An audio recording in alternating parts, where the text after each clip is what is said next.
João capítulo 20.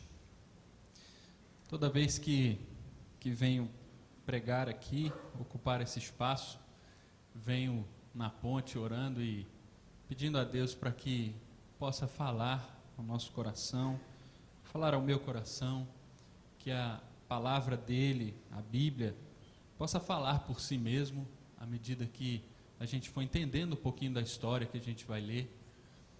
E oro também por mim, para que Deus me acalme. É sempre um momento de frio na barriga, de nervosismo, não por falar em público simplesmente, mas pela responsabilidade que temos de expor a palavra de Deus.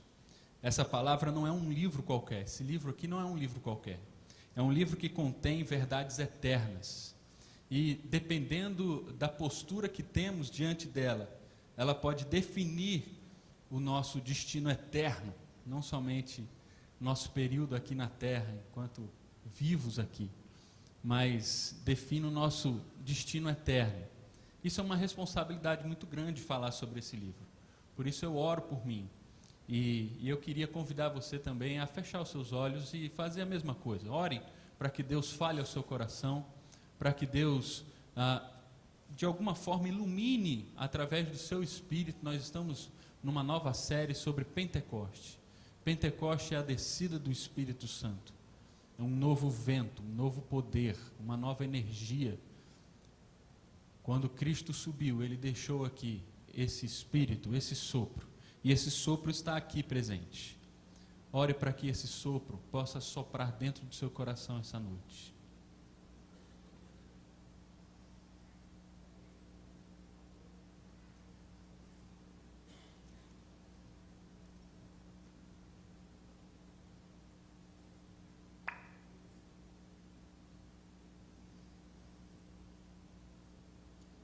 Deus, queremos contar com o Teu Espírito Santo. Vem com o Teu Espírito Santo sobre a igreja, Pai. Passeia aqui em nosso meio. Se alguém ainda está distraído, não está entendendo o que está acontecendo aqui, Pai, ilumina o coração. Faz aquilo que só o Senhor pode fazer. Transformar os corações, Deus. Essa é a nossa expectativa. Esse é o nosso desejo, é o nosso sonho, é a razão de tudo que fazemos aqui, Pai. Fala ao nosso coração, no nome de Jesus Cristo, ilumina através da leitura da Tua palavra, purifica os nossos corações, no nome de Jesus Cristo, amém, amém e amém. Hoje o nosso tema é: a quem procuras? A quem procuras? Durante esses 4 primeiros momentos dessa série, os 4 encontros que Jesus tem com 4 pessoas entre a sua ressurreição e a sua ascensão, são diálogos interessantíssimos. Nós vamos falar, como o pastor Josué já colocou aqui, sobre esse encontro que ele tem com Maria, depois com Tomé, depois com os discípulos no caminho de Emaús, depois com Pedro na praia.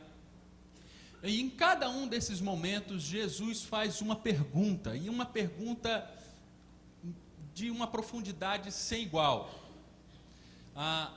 E durante todos esses 4 primeiros sermões, nós vamos analisar um pouquinho sobre essas 4 perguntas que Jesus faz.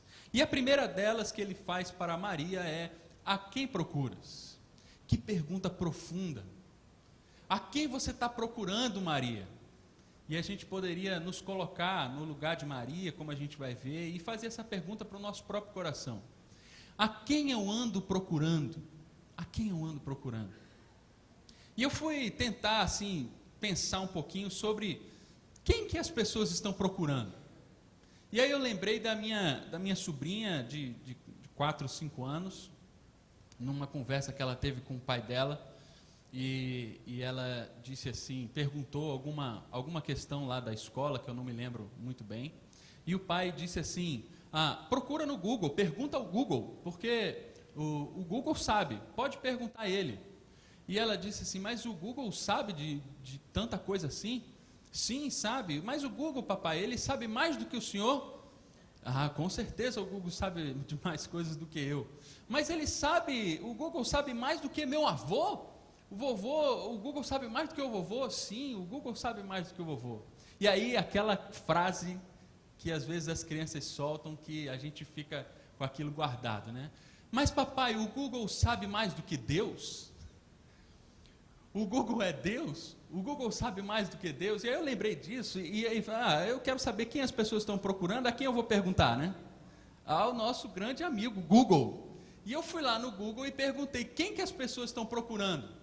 E aí ele me respondeu o seguinte, veja só, ele me deu os 5 mais procurados no Twitter, por exemplo. Vocês sabem quem são? O primeiro deles é o Kaká, depois Ivete Sangalo, Programa Pânico, Luciano Huck e Cláudia Leite. São os 5 mais procurados no Twitter. Se você não sabe o que é o Twitter, é um microblog que você pode escrever frases. Então essas 5 pessoas aqui escrevem pequenas frases e você pode acompanhar o que elas estão fazendo. Agora eu fui para o shopping, agora eu fiz isso, agora eu fiz aquilo. E essas frases assim, eu venci o jogo, ou fiz um gol, ou não fiz. Então eles acompanham a vida dessas pessoas. E eu também perguntei sobre a TV, quem as pessoas estão procurando na TV. Então os programas de maior audiência na TV aberta. Primeiro a novela das 9, né, Avenida Brasil, que está passando agora. Depois Jornal Nacional, novela das 7, o Praça TV, que na verdade aqui é o RJTV, mas em cada estado tem o seu. E o Big Brother Brasil, grande programa da TV brasileira. Então você vê que os 5 primeiros são da TV Globo. As pessoas estão procurando isso. A quem procuras? Isso que as pessoas estão procurando. Depois eu fui perguntar, não, então nós vamos para um meio um pouco mais, né, elitizado. Vamos televisão é uma coisa muito popular. Vamos para livros, né? Não é todo mundo que compra livros. Então nós vamos, quais são as 5 biografias mais vendidas? A quem as pessoas estão procurando para ler? A história de quem que elas estão interessadas? Então tem aqui as 5 biografias mais vendidas. Primeiro, Steve Jobs, eu até entendo, tá? Sou fã, então esse aqui vocês desconsiderem.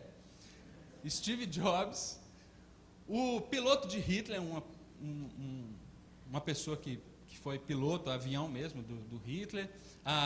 Minha Fama de Mal, que é a biografia do Lobão. O X da Questão, do Eike Batista. O José Alencar Amou a Vida, do nosso ex-presidente, ex-vice-presidente. Então nós temos aqui esses indícios, né, que o Google nos disse aqui, sobre quem que as pessoas estão procurando. Quem que as pessoas estão procurando na internet, quem que as pessoas estão procurando na TV, quem que as pessoas estão procurando nas livrarias. E aqui eu não quero fazer nenhum tipo de juízo de valor desses dados, mas eu quero simplesmente pegar isso para a gente pensar um pouquinho. Por que a gente procura quem a gente procura? De alguma forma, quando eu escolho alguém para seguir no Twitter, ou quando eu compro um livro de uma biografia, é porque de alguma forma eu me identifico com aquela pessoa. Ou eu admiro e quero saber como é que ela construiu a sua vida e assim eu quero construir a minha de forma parecida. Ou ao contrário, eu quero ver o que aquela pessoa fez simplesmente para não fazer igual. Mas de alguma forma aquilo dita um pouquinho do que sou eu, da minha identidade, do meu perfil. Por isso é tão valioso para algumas empresas de marketing aqui saber quais são os perfis que você segue no Twitter, por exemplo. Se alguém tem acesso a isso, sabe mais ou menos o perfil de compra, de gosto, de preferências que você tem. Quem eu procuro diz um pouco de quem eu mesmo sou. Essas coisas que nós vimos aqui diz um pouco do que é o Brasil, de quem é o brasileiro, diz um pouco do que sou eu e do que é você. Saber quem a gente procura nos define também. É por isso que eu quero ler com você essa passagem de João 20, versículos 11 a 18. E esses versículos 11 a 18, eles vêm imediatamente depois, aqui a gente precisa entender um pouquinho o que vem antes, no início do capítulo 20, para que depois a gente leia esse versículo. Jesus foi morto na sexta-feira, o domingo chegou e Maria foi ao túmulo onde Jesus estava ali enterrado, vamos dizer assim, foi colocado ali, embalsamado. E chegando lá, ela encontrou a pedra que tinham fechado ali a tumba de Jesus. A pedra estava removida. E ela achou aquilo muito estranho, entrou lá dentro e não encontrou nada. Então ela foi chamar os discípulos. E aí chamou ali a Pedro e também chamou a João. João está escrevendo essa carta e ele não diz me chamou, ele diz chamou o discípulo que Jesus amava. Quando o João escreve assim, o discípulo que Jesus amava, ele está se referindo a ele mesmo. Então Pedro e João apostaram uma corrida para ver quem chegava primeiro, e aí quem ganhou essa corrida foi João. João chegou na porta ali do túmulo de Jesus, viu que a pedra estava aberta, mas não teve coragem de entrar ali dentro do sepulcro. Mas Pedro era um cara corajoso, era devagar, mas era corajoso, mais corajoso do que João. Então Pedro chegou logo em seguida, mas entrou e viu tudo aquilo, e ali eles tiveram uma conversa que não nos cabe agora, mas eles voltaram para casa. E esse aqui é o versículo 10, e voltaram os discípulos outra vez para casa. E aqui começa então o nosso texto, e eu queria que você participasse comigo da leitura. Eu vou projetar a leitura, e quando tiver uma frase sublinhada, eu queria que você lesse bem forte aquilo que está sublinhado, ok? Estão comigo? Amém? Vamos lá. Maria, entretanto, permanecia junto à entrada do túmulo, chorando. Quando chorava, abaixou-se e viu 2 anjos vestidos de branco, sentados onde o corpo de Jesus fora posto, um à cabeceira e outro aos pés. Então eles lhe perguntaram: mulher, por que choras? Ela lhes respondeu: porque levaram o meu Senhor e não sei onde o puseram. Tendo dito isso, voltou-se para trás e viu Jesus em pé, mas perguntou-lhe Jesus. Ela, supondo ser ele o jardineiro, respondeu: Senhor, se tu o tiraste, diz-me aonde o puseste, eu o levarei. Disse-lhe Jesus: Maria. E ela lhe disse em hebraico, que quer dizer mestre. Recomendou-lhe Jesus: não me detenhas isso, porque ainda não subi para o meu Pai, mas... E disse-lhes: subo para meu Pai e vosso Pai, para o meu Deus e vosso Deus. Então saiu Maria Madalena anunciando aos discípulos: vi o Senhor, e contava que ele lhes dissera essas coisas. Esse é o texto que está diante de nós hoje. Eu queria tirar algumas lições, fazer algumas perguntas a esse texto, a partir dessa pergunta maior que está aí no versículo 15: a quem procuras? A primeira pergunta que eu queria fazer é: onde se deve procurar? Aonde nós devemos procurar aquilo que realmente nos interessa?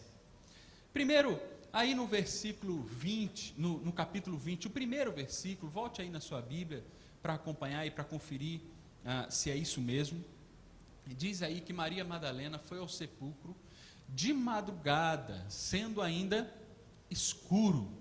Veja que interessante, essa palavrinha madrugada que está aí traduzida na sua Bíblia, eu não sei se todos estão com a mesma versão e se as versões dizem a mesma coisa, mas ela é melhor traduzida como bem cedo de manhã. Talvez algumas versões, a versão em inglês diz isso, que é: ela foi ao sepulcro bem cedo de manhã, sendo ainda escuro.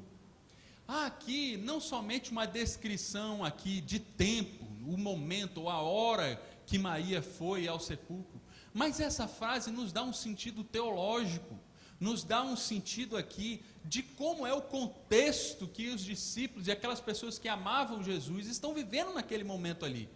Lembre-se que Jesus morreu na sexta-feira, anteontem, e hoje eu chego lá no túmulo de alguém que eu amava muito e fui levar alguns perfumes para perfumar, um costume da época, aquele cadáver, o defunto, o corpo de Jesus que estava ali. Eu fui levar ali alguns perfumes.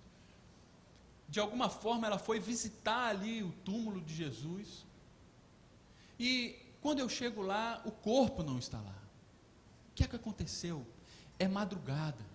Veja que interessante, há um paradoxo aqui entre essas duas coisas que João escreve.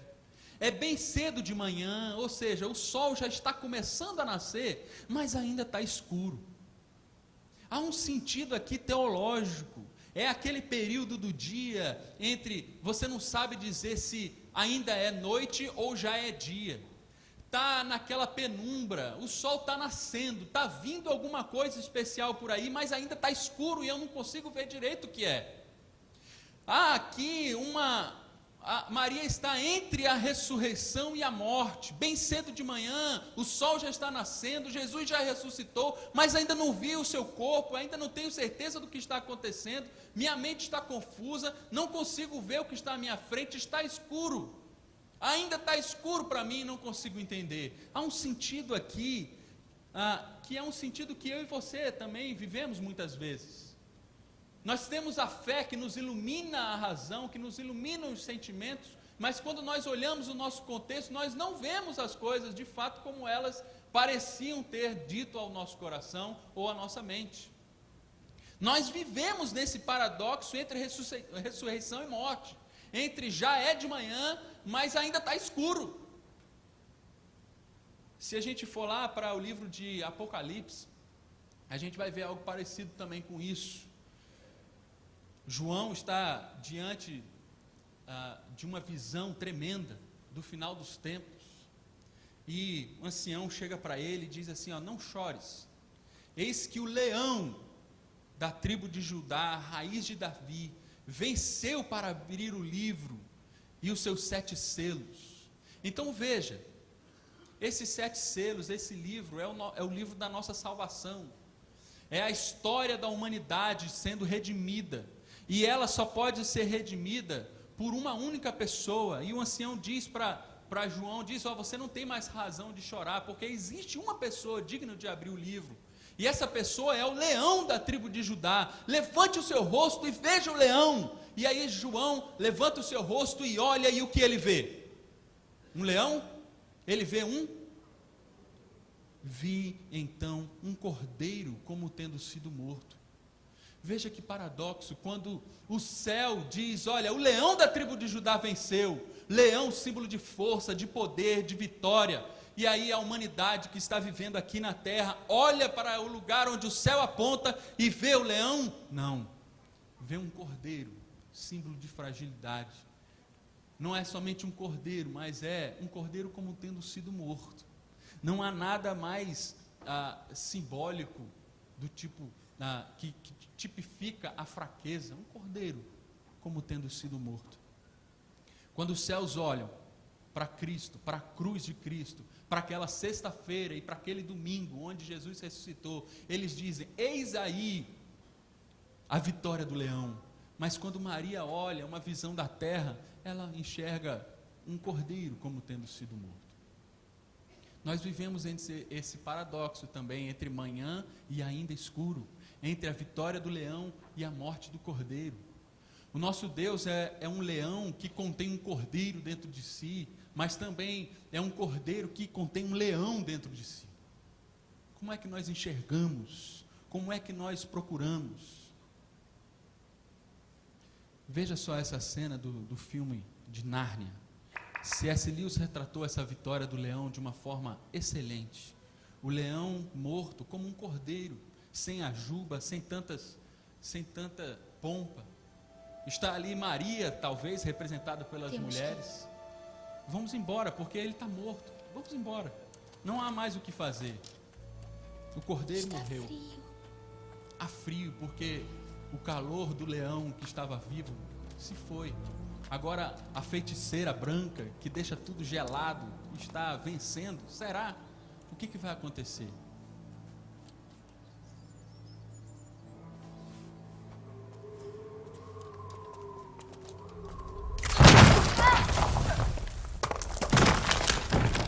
A pedra foi removida. Susana!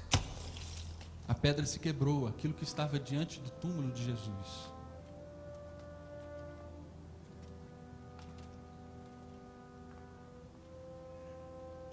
Onde está Jesus? A quem elas Cadê estão o procurando? Aonde está Aslan, O que o grande fizeram? leão?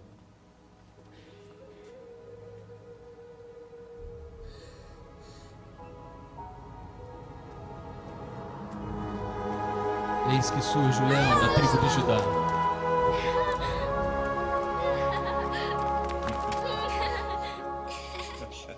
Não mais como um cordeiro, sem juba, Mas nós vimos o punhal. A mas agora como um feiticeira. leão. A feiticeira entendesse o significado de sacrifício. Talvez tivesse interpretado a magia profunda de outro jeito. Se uma vítima voluntária, inocente de traição, é morta no lugar de um traidor, a mesa de pedra se partirá. E talvez mesmo a própria morte seja revogada. Mandamos avisar de sua morte. Pedro e Edmundo já foram pra guerra. Precisamos ajudá-los. Como E vamos, Pedro, querida. a menina Nós desembaia estamos uma sozinhos. espada. Subam em minhas costas. Mas O Jesus caminho é diz: longo, não, e o não é tempo pela curto. espada que nós vamos vencer. Talvez queiram cobrir as orelhas.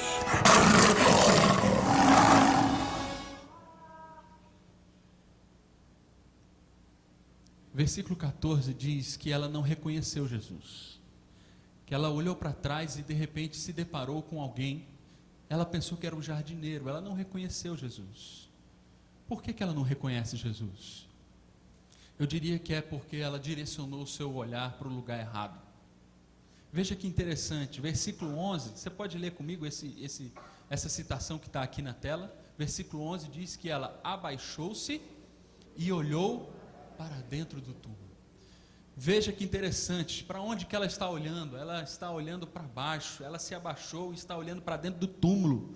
Túmulo é lugar de gente morta, é lugar de morte, é lugar onde ainda é escuro, onde a morte prevalece, é uma visão da terra, é uma visão simplesmente do cordeiro como tendo sido morto. Ela não estava olhando para a luz que já está cedo de manhã, a ressurreição já está acontecendo. Ela não tem a visão dos céus, não tem a visão do leão que venceu para abrir o livro. Há aqui uma lição muito importante para a gente. Quando não olhamos na direção correta, corremos o risco de nos satisfazer com uma expressão meio forte, mas é o que é a realidade, com perfumar cadáver. A gente, quando não olha para a direção correta, e a direção correta aqui é do Cristo ressuscitado, nós simplesmente colocamos perfume em coisas mortas, que por mais que a gente coloque perfume, a natureza está cada vez mais podre, cada vez mais fedido. A nossa vida é assim, tudo na nossa vida é morte, se o Cristo ressuscitado não for reconhecido pela gente. Não adianta colocar perfume na nossa família se Cristo não está nela. Não adianta colocar perfume no nosso dinheiro se Cristo não está nele. Não adianta ter grandes vitórias no trabalho ou em qualquer outra área da nossa vida se Cristo não está nessa área. Não adianta vir à igreja ou ter uma espiritualidade aqui se Cristo não está nessa espiritualidade. Tudo isso é cadáver, é morte, se o Cristo ressuscitado não for reconhecido por mim e por você. Se a gente olhar para Cristo e ver simplesmente um jardineiro, tudo vai ser morte, tristeza. Nós estamos olhando para o lugar errado. O lugar onde devemos direcionar os nossos olhos é para Cristo e o Cristo ressuscitado, aquele descrito nos evangelhos, aquele descrito na Bíblia, que é pregado domingo após domingo aqui, aquele que você discute na sua célula, aquele que você recebe na sua vida e que leva para o seu cotidiano. Quando Cristo está na sua vida, durante toda hora, todo o tempo, todos os dias, aí sim, tudo que era morte antes, agora tem vida. E não é perfumaria, é de fato vida, que exala o bom perfume de Cristo. Não é perfume em cadáver. A segunda pergunta que eu queria fazer é: quem que de fato achou primeiro? Quem achou quem? Maria estava procurando Jesus, foi ao túmulo para procurar o corpo de Jesus, mas quem de fato achou? Foi Maria que achou Jesus ou foi Jesus que achou Maria? Veja só o que aconteceu aqui, versículo 14 e depois o versículo 16. Há duas expressões aqui interessantes que se repetem. Primeiro, o texto diz assim: tendo dito isso, voltou-se para trás e viu Jesus em pé. Depois, no 16, ela diz assim: ela, voltando-se, lhe disse em hebraico, Rabone. Veja que interessante, há aqui duas voltas. Talvez Maria tenha voltado somente o rosto para trás nessa primeira vez, depois ela virou realmente o corpo todo e se direcionou para Jesus. Mas o que de fato aconteceu entre essa primeira e essa segunda volta? No versículo 16 há uma coisa aqui, que é a palavra de Jesus chamando o nome de Maria. E esse versículo, essa palavra aqui, quando Jesus pronuncia o nome de Maria, quando ele diz Maria, agora tudo faz sentido na vida de Maria.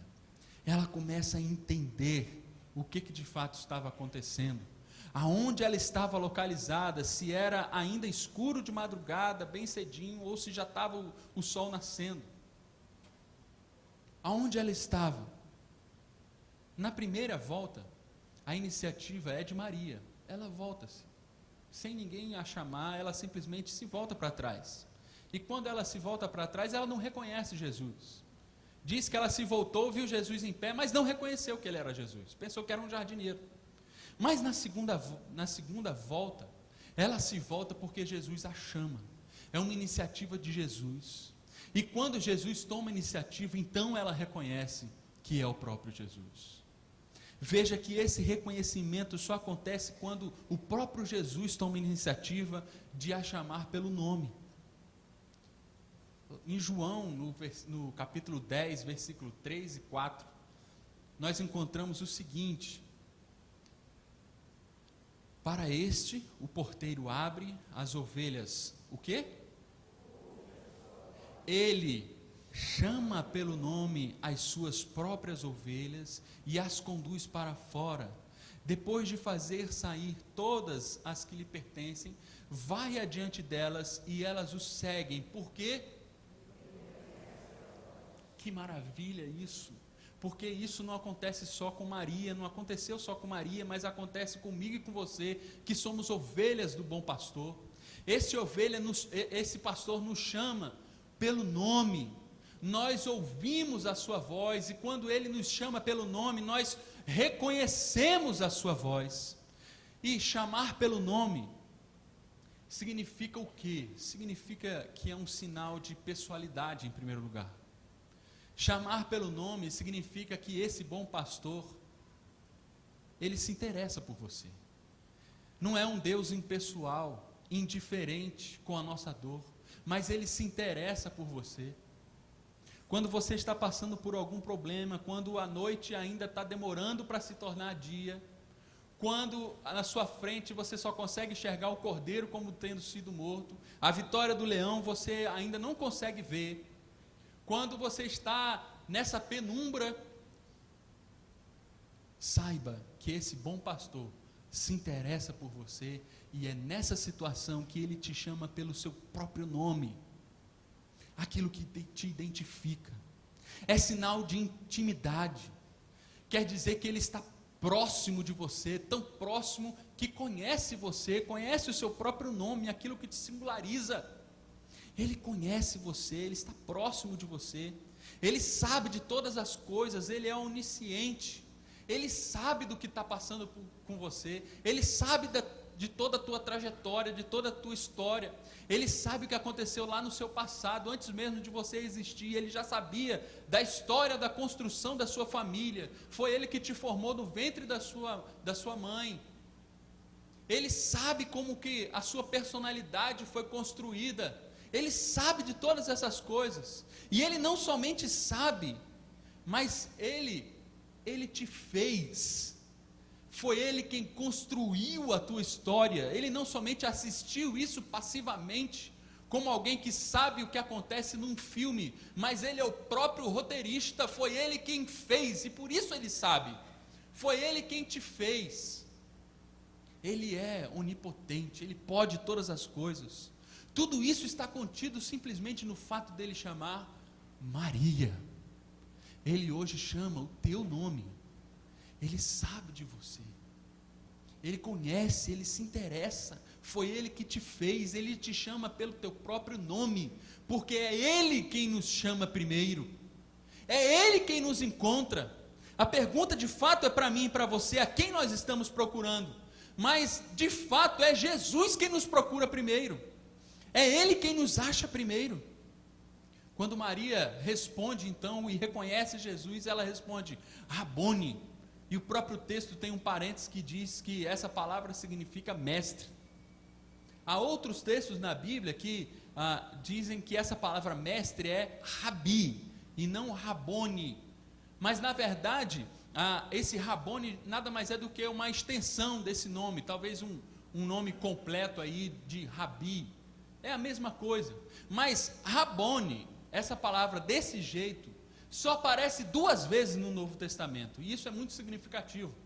A primeira vez é essa que nós lemos, mas existe uma outra vez, que é em Marcos 10:51, justamente daquele cego, Bartimeu, que nós cantamos aqui, dessa música que foi cantada aqui.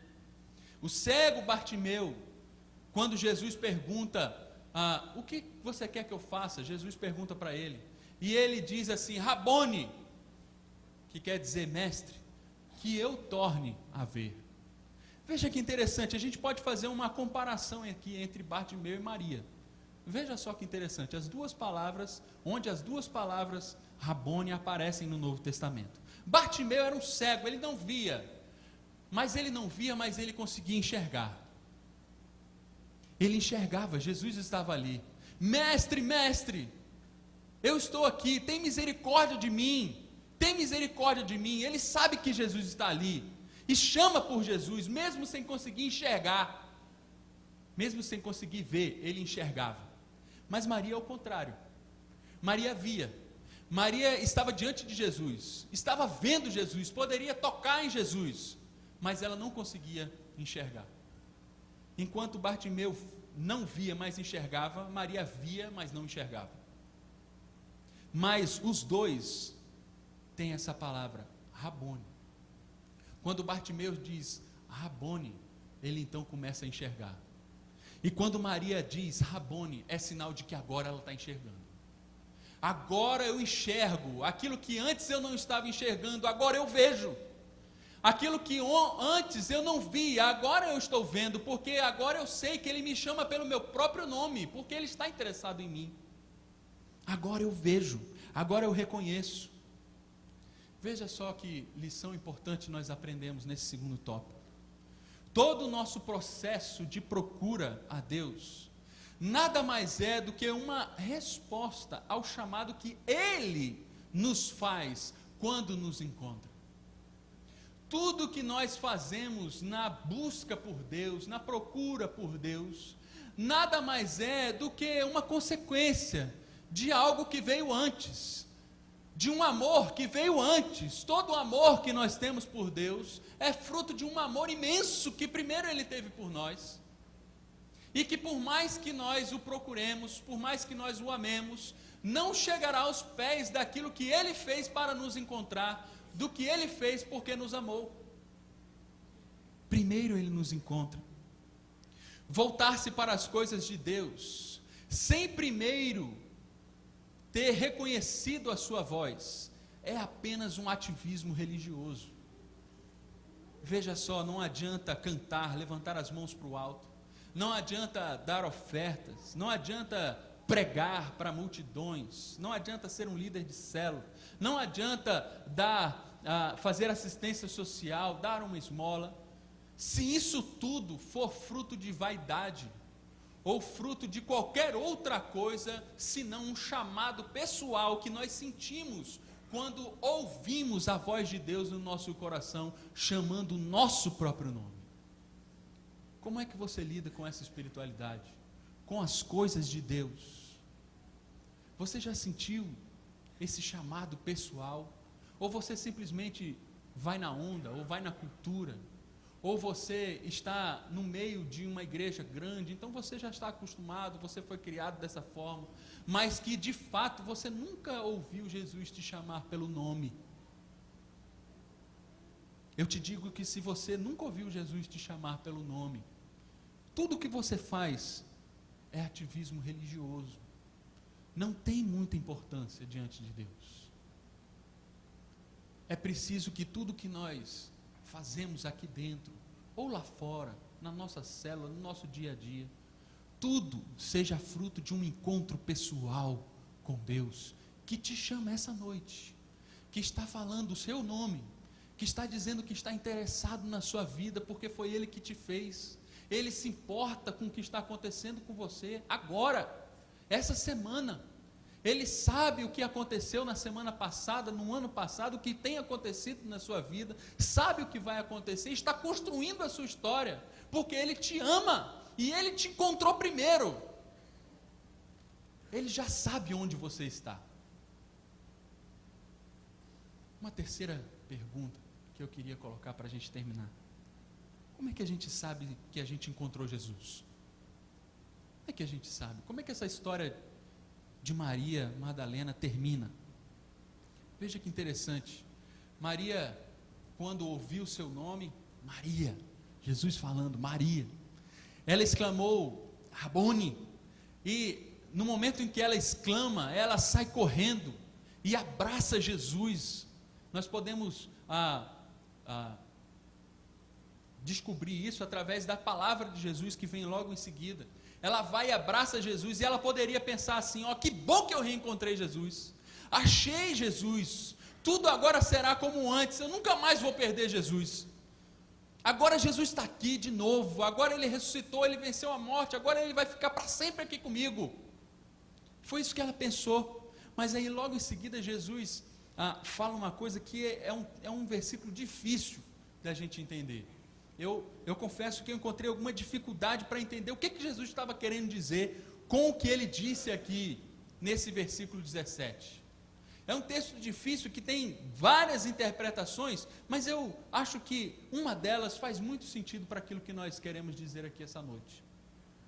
Primeiro Ele disse, olha, não me detenhas, não me segura, Maria, não me abraça tanto, calma, vai com calma, me solta um pouquinho, Maria, porque ainda não subi para o meu Pai, mas vai ter com os meus irmãos.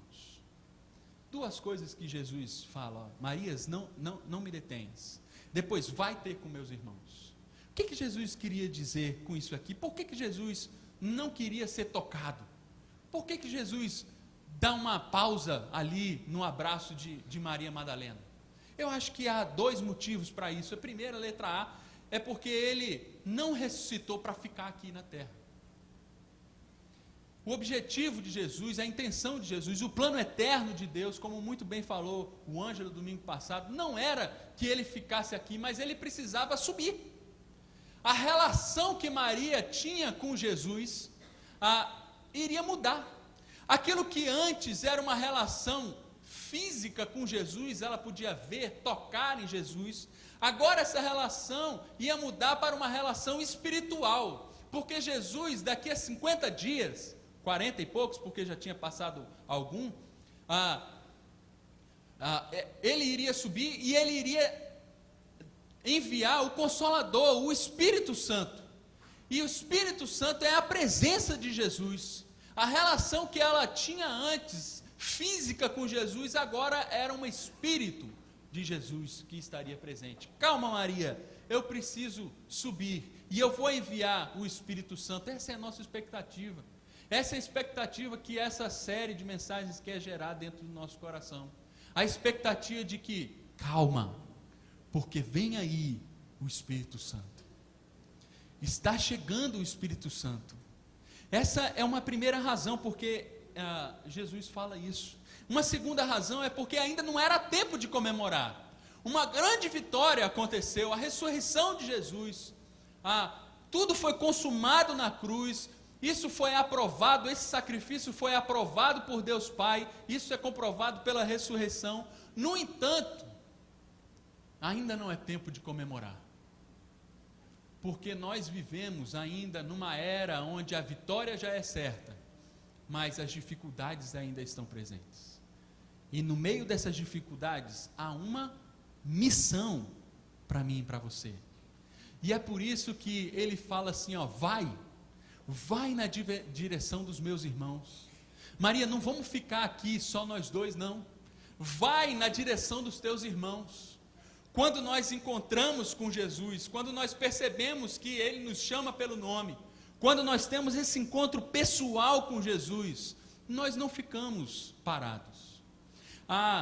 A maneira que nós temos de descobrir se nós realmente encontramos Jesus ou não, é se nós entendemos que nós somos enviados.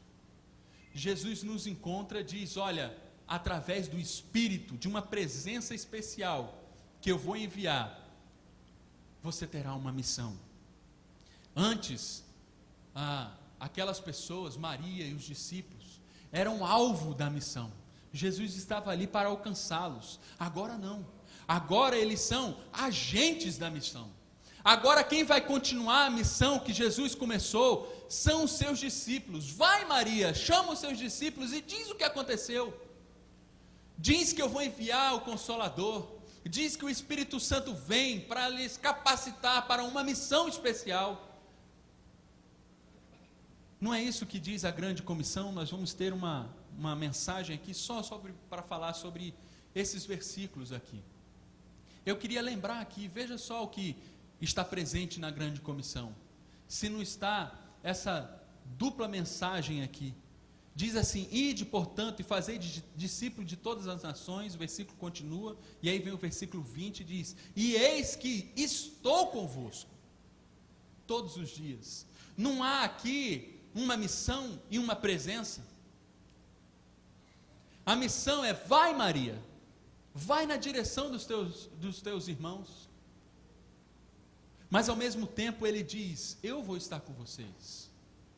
Eu vou subir, mas eu vou estar presente com vocês. Maria, não me segura, porque eu preciso subir. Eu preciso subir, porque depois de mim vai vir um Consolador.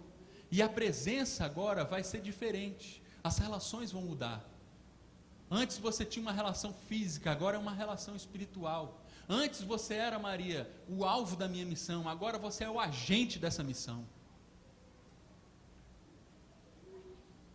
Jesus está presente pelo seu Espírito na igreja. Enquanto a mesma está comprometida com a sua missão. Veja que na própria grande comissão a gente vê algo assim. Diz o texto, uma expressão muito interessante, e eis que estou convosco. Ou seja, à medida que a igreja cumpre a sua grande comissão, o ide, à medida que a igreja vai indo, então Jesus está presente. Agora, se a igreja parar de ir, se a igreja quiser ficar apenas nos seus arraiais, eu acredito que Jesus não tem compromisso com a igreja que não tem compromisso com a sua missão. O Espírito Santo de Deus só faz sentido na nossa vida se for para nos capacitar para uma missão. A missão de ser sal e luz no mundo em que nós vivemos. E ir em direção aos outros irmãos. E aqueles que foram escolhidos por Deus, estão sendo achados por Deus. E agora reconhecem que são chamados por Deus, chamados pelo próprio nome. E se agregam a essa grande comunidade chamada igreja. A comunidade dos irmãos de Jesus.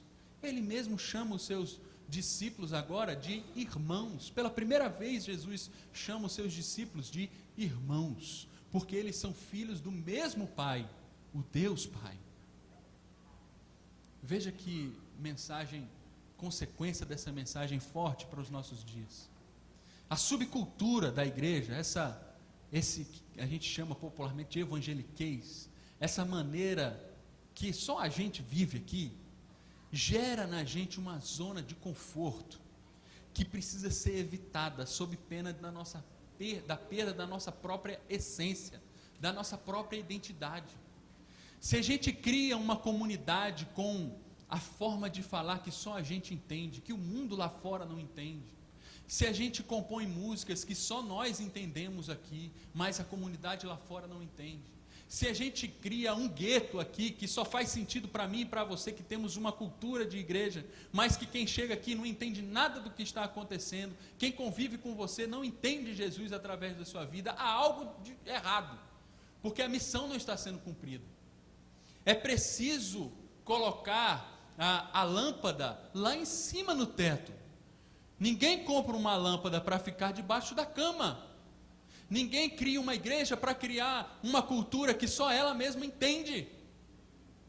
É preciso ir, invadir as trevas. É preciso ir e salgar o mundo. Não foi isso que Pedro, Tiago e João, lá no Monte da Transfiguração, quiseram fazer? Ficar no seu bem bom, vamos dizer assim? Subiram lá em cima com Jesus e estava aquela visão extraordinária, Elias de um lado, Moisés do outro, corpo de Jesus glorificado, uma visão tremenda, e eles ali assustados, uma paz invadiu, e aquele momento maravilhoso, um culto arrebatador acontecendo, e quando acaba tudo, eles chegam para Jesus: Jesus, não vamos embora daqui não, vamos ficar aqui na igreja, porque está muito bom isso aqui, olha, está uma maravilha o nosso culto, as pessoas que a gente conhece aqui, as pessoas que a gente está aqui acostumado a ver, a célula que está uma maravilha, olha, a gente está aqui cuidando uns dos outros, não vamos descer não, porque lá é muito difícil, lá tem gente que a gente não conhece, lá tem aleijado, tem cego, lá tem um monte de gente que vai atrapalhar a célula, vai atrapalhar aqui a nossa igreja, vamos ficar somente com a gente? Foi isso que os discípulos falaram, e Jesus: não, nossa missão é descer. É o mesmo que Jesus fala para Maria: não me agarres, não me segura, porque vai aos nossos irmãos, aos meus irmãos, tem uma missão, não é tempo ainda de comemorar, tem uma missão a ser feita, haverá um dia onde realmente vamos comemorar, onde todos estarão diante do leão que venceu e abriu o livro, e aí sim nós todos como igreja vamos comemorar diante do Senhor, mas por enquanto nós temos uma missão a cumprir, e nós temos uma presença dentro de nós. Foi esse o erro também do povo judeu. O povo judeu entendeu que a missão que Deus deu lá em Abraão, Gênesis 12, diz: olha, vai, eu vou te escolher, eu vou te tirar, eu vou te santificar do meio de uma humanidade corrupta, e eu vou agora te tirar para ter um relacionamento, uma presença especial minha com você. Mas olha, você não é só esse privilégio, você terá uma responsabilidade de ser bênção às nações. O povo judeu só ficou com o privilégio, nós somos povo de Deus, beleza. Só que a responsabilidade ficou a quem? Essa de ser bênção às nações. O povo judeu excluiu as outras nações da promessa de Deus. Mas isso não é privilégio do povo judeu, não. A igreja primitiva, lá no início de Atos, também cometeu o mesmo erro.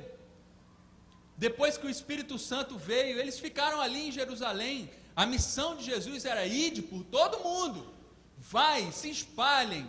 Mas o povo ficou todo reunido: está muito bom, olha, o Espírito Santo está aqui, olha que maravilha, vamos ficar todo mundo aqui juntinho em Jerusalém. Foi preciso que Deus permitisse uma perseguição chegar, a morte de Estevão, para aí então a igreja se espalhar por todo mundo e chegar até a mim e a você hoje. Nós temos essa tendência, gente, a ficar naquilo que é confortável, numa zona de conforto, mas não é isso que Deus tem para mim e para você.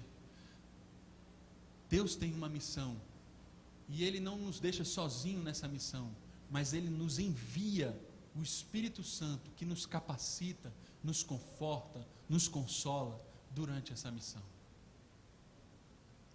Para a gente recordar, no centro da nossa história está Maria Madalena. Maria Madalena foi ao sepulcro, foi ao lugar onde só tinha morte, foi perfumar cadáver, mas ela foi encontrada por Jesus Cristo. Jesus veio em direção a ela, Jesus a encontrou primeiro, e aí quando Jesus vem, nós sabemos que nós o encontramos, quando recebemos o Espírito Santo de Deus, e entendemos o seu chamado para ir em direção a outros discípulos, a outras pessoas. Maria e eu e você, muitas vezes vamos em direção à morte, caminhamos em direção a coisas que não nos levam a nada, perfumamos a nossa vida que está morta, mas enchemos ela de grandes coisas que, aos olhos daqueles que veem, como é bonita aquela vida, mas por trás é morte.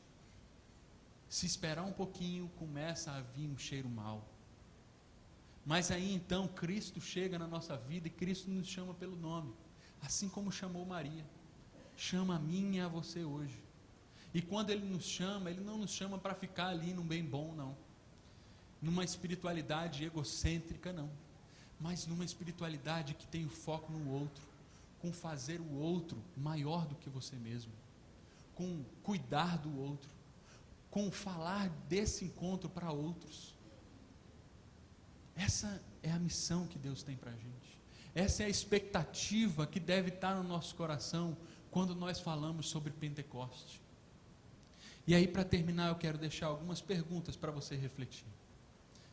Você já pode ir pensando nelas e lá no seu pequeno grupo você vai conversar um pouquinho sobre essas perguntas.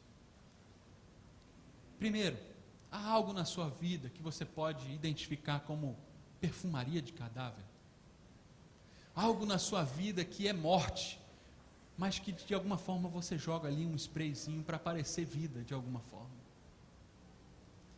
Você traz Jesus, o Jesus ressuscitado, para o seu trabalho. Você traz a vida de Jesus e a vida que Ele te deu para a sua família, para os seus estudos, para as suas emoções, para a tua vida inteira. Jesus está presente.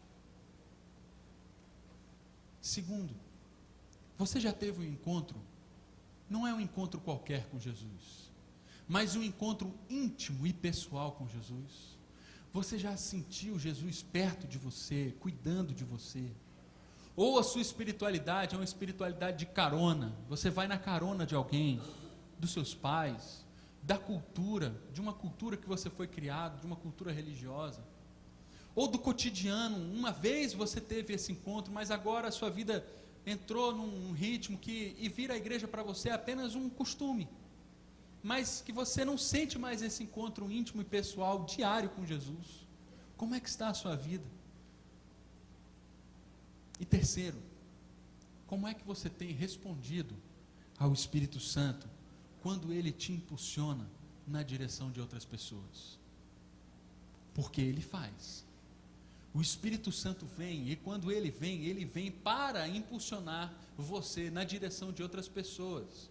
Esse é o objetivo do Espírito Santo. Os dons, os ministérios que Ele concede, é para a edificação do corpo, é para outros, não é para você. É para você dedicar a outros.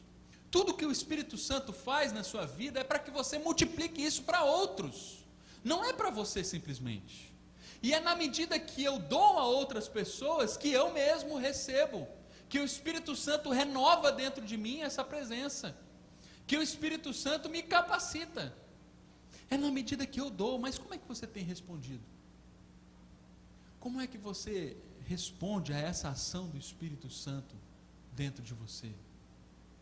Será que o seu desejo é simplesmente, não, vamos ficar aqui no bem bom, não vamos chamar outras pessoas são mais problemas. Se essas que estão aqui de vez em quando dá um problema, imagina chegar outras pessoas são problemas, vamos deixar elas para lá. O maior problema que existe no mundo é o meu e o seu, e esse Jesus já consertou lá na cruz. E Ele agora nos convida, através da presença do Espírito Santo, a ir agora na direção de outras pessoas. Que Deus te abençoe, que Deus fale com você aquilo que eu não falei, que o Espírito Santo de Deus, essa presença maravilhosa, possa passear no teu coração durante toda essa semana, fazendo frutificar essa semente que agora foi lançada. No nome de Jesus. Amém.